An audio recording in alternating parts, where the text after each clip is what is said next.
अवधूत चिंतन श्री गुरुदेव दत्त। श्री गुरुदेव दत्त। श्री गुरुदेव दत्त। ओम शिवाय आदि शिव महाशिव सदाशिव शंकराय नमः। ओम शिव आदि शिव महाशिव सदाशिव शंकराय नमः। ओम शिव आदि शिव महाशिव सदाशिव शंकराय नमः। खूबसूरती मनुष्य को आकर्षित करती है। मनुष्य का स्वभाव ही ऐसा है कि जहाँ खूबसूरती देखी नहीं वो चल पड़ता है, देखता रहता है। तो खूबसूरती मनुष्य को आकर्षित करती है, पर अच्छी किस्मत के बिना अच्छी खूबसूरती ज़्यादा दिन टिकती नहीं है। पर अच्छी किस्मत के बिना अच्छी खूबसूरती ज़्यादा दिन टिकती नहीं है। ये इसीलिए बोलना पड़ा कि कई खूबसूरत महिलाएं मुझे ऐसा बताते कि सर मैं कहाँ फंस गई, मैं इतनी खूबसूरत थी, मेरे पल्ले कहाँ से पड़ा। अपने हस्बैंड के बारे में। हाँ, मुझे 1 रुपया नहीं देता, मेरे से अच्छी तरह बात नहीं करता, हर दिन दारू पी के आके गाली ही देता है, कोई बोलता है मेरे से मारपीट करता है, कोई बोलती है कि मेरी इतनी खूबसूरती है फिर भी उसको दूसरी औरतों में ही इंटरेस्ट रहता है। तो मैंने उनको बोला, सखा आप ही समझो कि खूबसूरती एक वहम है, वो सच्चाई नहीं है। और ये भी समझो कि हम चाहे कितने भी खूबसूरत हो, हम वो नहीं पा सकती जो हम चाहते हैं अगर वो हमारी किस्मत में नहीं। कई माताएं मेरे से बोलते हैं, मेरी बेटी बहुत खूबसूरत है, मेरा लड़का बहुत हैंडसम। खूबसूरती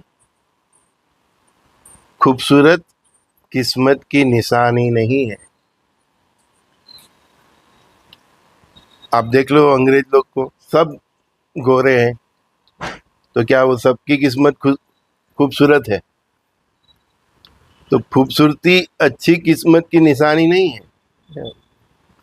कई माता उनकी बेटियों का जो दाम्पत्य जीवन डिस्टर्ब हुआ है वो मेरे पास आती है तो यही फर्स्ट सेंटेंस उसका यही निकलता है, हाय हाय मेरी कितनी खूबसूरत बेटी, कहाँ से मेरे को भटक गया।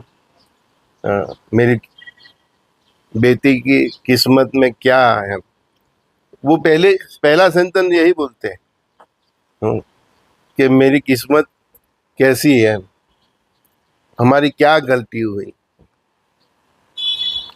बस कोई भी माँ आती है, कोई भी पेरेंट्स आते हैं तो अपने बच्चे का यही बताते, केवल खूबसूरती नहीं, उनकी पढ़ाई लिखाई, उनके संस्कार, ये सब बताते हैं मुझे। मेरा कितना अच्छा लड़का, मेरी कितनी अच्छी संस्कारी लड़की, कितनी खूबसूरत मेरी लड़की, कितना खूबसूरत और हैंडसम मेरा लड़का, कितना पढ़ा लिखा, फिर भी उसकी किस्मत में ऐसा क्यों।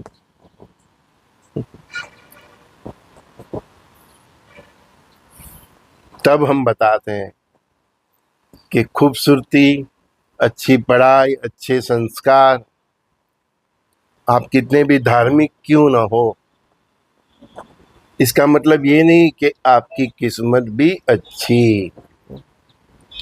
किस्मत भाग्य पूर्व जन्म का जो कर्म है उससे लिखा जाता है।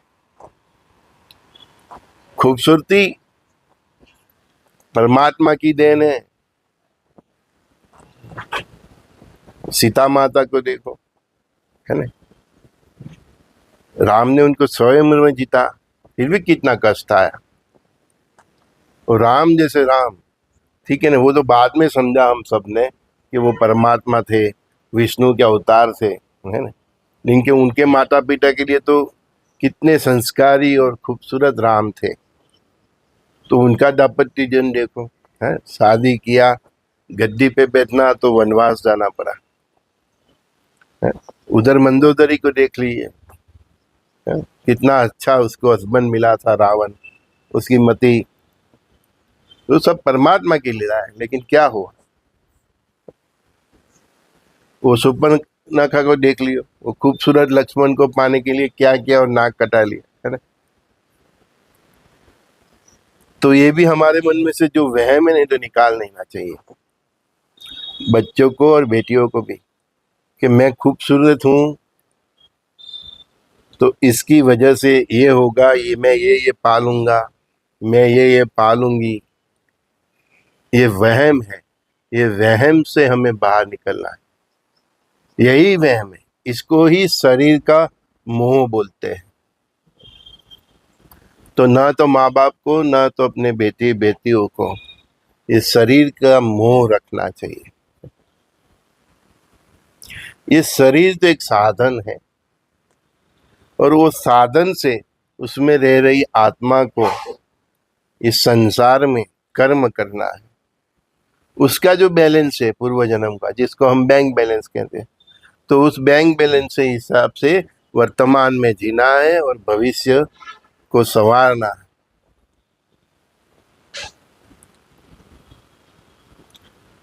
परमात्मा ने हमारी खूबसूरती से हमारा मोह कम हो, इसीलिए हमको बाल्यावस्था दिया, फिर युवानी दी, है ना, फिर ढलती उम्र भी दी। धीरे धीरे हमारा शरीर कमजोर हो जाता है, चामड़ी भी ढलने लगती है, हमारी खूबसूरती। तो परमात्मा भी अपनी लीला से ये समझाते हैं कि देह की जो सुंदरता है वो क्षणिक है। ये शरीर पे ये 1 mm से भी कम होगी, इतनी ये गोरी चमड़ी है। उसको अगर थोड़ा सी भी निकाल दो तो देखो इंसान कैसा लगता है। जो इंसान आग में जल जाता है उसको देखो कैसा दिखता है।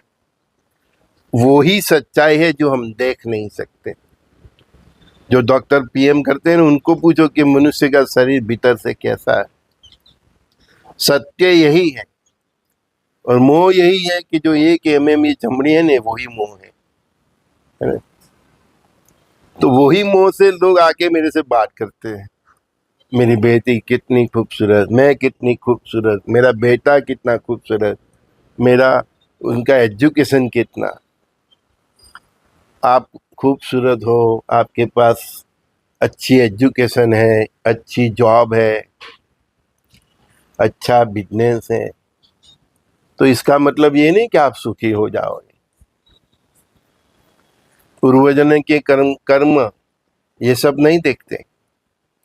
पूर्व जन्म के कर्म ये सब नहीं देखते कि आप कितने खूबसूरत हो, कितने हेल्थी हो, कितनी आपकी पढ़ाई है, कितनी अच्छी आपकी जॉब है, कितना अच्छा आपका बिजनेस है। गत जन्म के कर्म, पूर्व जन्म के कर्म ये नहीं देखते। आप कितने भगवान के भक्त हो वो भी नहीं देखते। वो हिसाब तो आपको देना ही पड़ेगा। हाँ, आपका नाम स्मरण अच्छा हो, जप हो, कोई अच्छे गुरु हो आपके जीवन में, आपका शुद्ध सात्विक जीवन हो, तो परमात्मा भी नियति से कह के ये कोशिश जरूर करती है कि इस बंदे को जो प्रारब्ध में लिखा हुआ है, दुख और दर्द, आदि व्याधि उपाधि, तो उसको थोड़ा कम किया जाए। जैसे माँ अपने बेटे को, अपने बच्चे को, छोटे छोटे बच्चे को, जिसने जस्ट अभी चलना शुरू किया है, तो उसको वो देखती रहती है दूर से, है ना, कि वो गिर न जाए, उसको कुछ इजा न हो जाए। ऐसे परमात्मा हमको देखते रहते हैं। अगर हम गत जन्म के कर्म हमारे नसीब में भुगतना है, तब भी वो देखते रहते हैं और चाहते हैं कि अगर आप गिरे तो भी वो हाथ लगा दे, तो आपको ज्यादा चोट नहीं लगे। लेकिन गिरना तो आपके प्रारब्ध में है, तो आपको गिरना ही पड़ेगा। कम चोट लगना, ज्यादा लगना, वो आपकी भक्ति अनुष्ठान, आपका शुद्ध सात्विक जीवन, आपके जप अनुष्ठान, ये सबसे तय होता है। इसीलिए हमारी संस्कृति में गुरु का महत्व है ना। हमारी पुरानी जो भी सभ्यता देख लो, भगवान राम थे, भगवान कृष्ण थे, तब गुरु का ही महिमा था। गुरु का महत्व इसीलिए है कि गुरु करने से हमारा जो गत जन्म का प्रारब्ध है, उसको हम हंसते हंसते कैसे भुगत ले। गुरु, अच्छे गुरु हमको हमारा सब भावी देख लेते हैं, हमारे गत जन्म के कर्म भी देख लेते हैं। तो गत जन्म के कर्मों भुगतने के लिए हमको सज्ज कर देते हैं, हमारे अंदर श्रद्धा डाल देते हैं, हमारा जीवन बदल देते हैं, हमको शुद्ध सात्विक और आध्यात्मिक मार्ग पे ले चलते हैं। इससे क्या होता है कि आध्यात्मिक शक्ति से जोड़ जाने से, परम चेतना से जोड़ जाने से, आपको जो गत जन्म के कर्म है वो कब और कैसे मतलब आपने फेस कर लिया और उसमें से बाहर निकल गए, आपको पता भी नहीं चलता है। और जो जिसने गुरु नहीं किया होता है, जिसके पास भक्ति नहीं होती है, नाम स्मरण का कोई मतलब बल नहीं होता है ना, शुद्ध सात्विक जीवन नहीं होता है, वो संसारी दलदल में फंस के गत जन्म के जो कर्म है वो बहुत बुरी तरह वो फेस करता है। ये फर्क है। जो हम लोग डेली आके आपको जो भी हमने सिखाया है वो आपको सिखाते हैं, तो इसीलिए कई लोग हमारे पास आते हैं, हमारे पैर पकड़ लेते हैं, रिक्वेस्ट करते हैं कि हमको कैसे भी करके ये दलदल से बाहर निकालो। तो परमात्मा या गुरु नाम जब भक्ति के रूप में रस्सी डालते हैं, लेकिन वो रस्सी को पकड़ के आपको ही बाहर निकलना है। ऐसी ख्वाहिश भी मत रखो, ऐसी सोच भी नहीं रखो कि किसी समर्थ गुरु के पास गए, किसी हमारे जैसे के पास आए तो आपका जीवन रातों रात बदल जाएगा। ऐसी किसी में सामर्थ्यता नहीं है, और जो समर्थ है वो भी ऐसा नहीं करते हैं। क्यों? कि जो नियति ने आपके प्रारब्ध में भुगतना लिखा है वो तो आपको भुगतना ही पड़ेगा। लेकिन समर्थ गुरु हमारे जैसे ये कोशिश करते हैं कि जोर का झटका धीरे से लगे, सूली का गा सौं से जाए। तो आध्यात्मिक मार्ग पे चलने का यही फायदा है। प्रातःकाल के संजय बोरीवाला के सत्संग में सभी दोस्तों, भाइयों, बहनों को प्रणाम। श्री गुरुदेव दत्त।